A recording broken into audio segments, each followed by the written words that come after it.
जेतना गर जाहि रे बेटा उतने काम पारो है रे। देखी के पुतला छनिया तोर गहिया हमर जरो है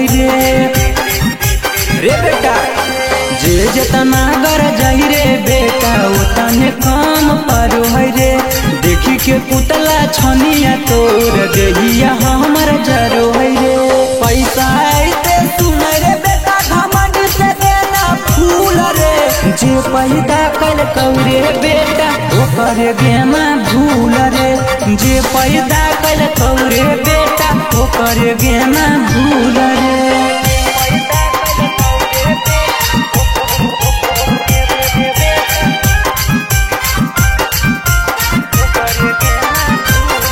असुटाडम देखा बोही गरमी बतिया बोही। सामने आइला परले छौड़ा मुहा बुरा बोही। गावे नहीं आबो हाल गागल सिखैला खुला रे। नवादा से पटना बेटा रास्ता देखैला खुला रे।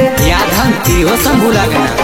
अरे गावे नहीं आबो हाल गावेला सिखैला खुना। वादा से पटना तोरा रास्ता देखैला खुन। बड़ बड़ वादा करके बेटा वादा से गेना पिछु लगे। जे पैदा कल कौरे बेटा ओकर गेना भूल रे। जे पैदा कल कौरे बेटा ओकर गेना भूल रे।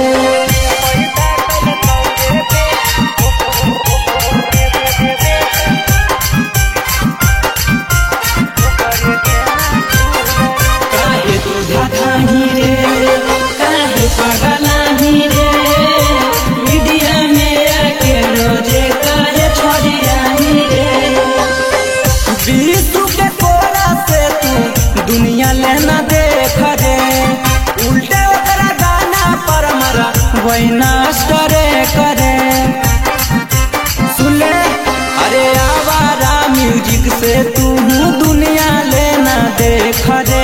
उल्टे वही चैनल पर मरा वही नास्टरे करे। झाड़ू पोछा करो हनी उठाबो हनी धूल रे। जे पैदा कल कौरे बेटा ओकर गेना भूल रे। जे पैदा कल कौरे बेटा ओकर गेना